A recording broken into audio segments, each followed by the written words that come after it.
Olá! Olha, hoje temos aqui um material bem interessante sobre como o Freud via a nossa mente.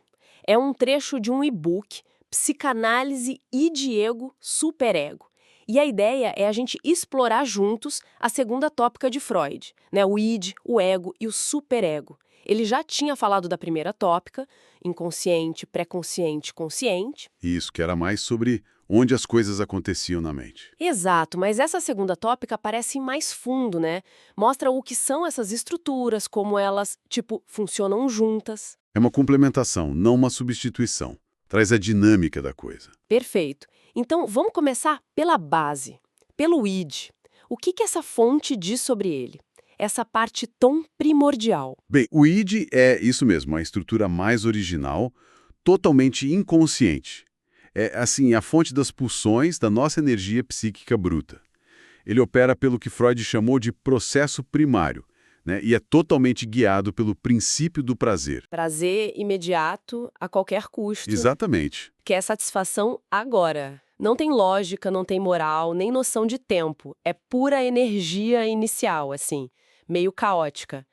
E funciona por uns mecanismos bem específicos, tipo o deslocamento, a energia vai pulando de uma ideia para outra, e a condensação, que junta várias ideias numa imagem só. Coisa que a gente vê muito em sonho, né? Nossa. E o material destaca muito essa ligação forte com o corpo, com as necessidades biológicas mesmo. É quase um polo psicobiológico da mente. Energia caótica, é uma boa definição. Assusta um pouco pensar que essa é a nossa base. Mas tá, se o id é assim, como a gente sobrevive no mundo real? Imagino que aí entra o ego, certo? Como ele aparece? Isso, exatamente. O ego ele começa a se formar a partir do id, justamente por causa do contato com a realidade, com o mundo lá fora. A fonte diz que isso começa ali pelos 6, 8 meses de vida e vai ganhando mais força lá pelos 2, 3 anos. Ah, entendi. O ego é quem tem que lidar com o ambiente. É o nosso executivo, digamos assim.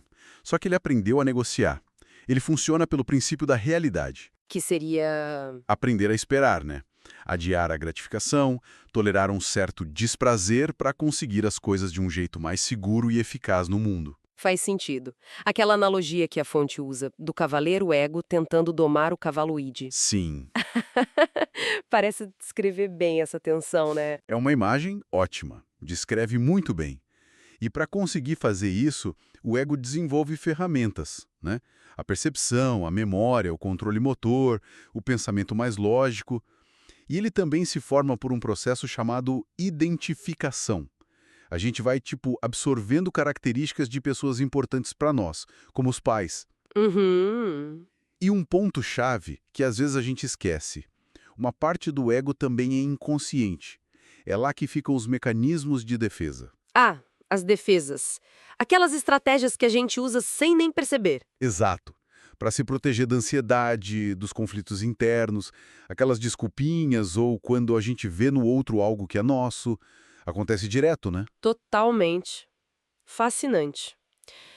Bem, para completar o trio, falta o superego. Onde ele entra nessa história? É tipo o juiz interno. É uma boa forma de ver, sim. O superego ele se desenvolve mais tarde, a fonte liga ele diretamente à resolução do complexo de Édipo. Sabe? As proibições, os valores morais, os ideais, que vêm dos pais, da cultura. É a nossa consciência moral. Entendi. E ele também é inconsciente? Em grande parte, sim.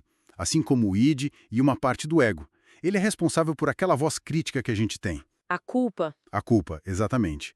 Mas também pelo nosso ideal de ego, aquilo que a gente gostaria de ser. E um ponto super interessante que a fonte levanta. A severidade do superego não depende só de como os pais eram severos. Ah, é? Tem a ver também com a intensidade da agressividade da própria criança. Quando essa agressividade não pode ir para fora, ela se volta contra o próprio ego. E aí forma um superego mais punitivo. Nossa, isso muda tudo. Não dá para culpar só os pais, então. É um jogo interno complexo. Sem dúvida. Então, temos o id com os desejos brutos, o superego com as regras ideais e o ego ali no meio tentando equilibrar os pratos e ainda lidar com a realidade. Que tensão constante! Bom, fazendo um resumo rápido, a gente viu o id, o ego e o superego como essas estruturas dinâmicas da segunda tópica de Freud.